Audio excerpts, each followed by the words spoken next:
In this simple video tutorial, I'm going to share with you how you can turn off automatic download of videos and photos in WhatsApp groups.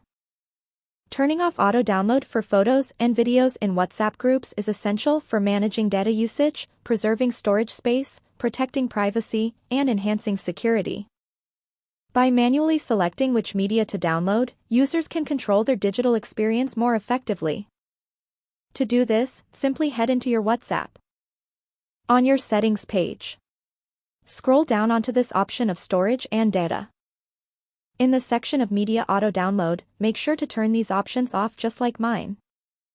When disabled, whenever they send any media, it can be photos or videos, they won't download until you manually tap to download them.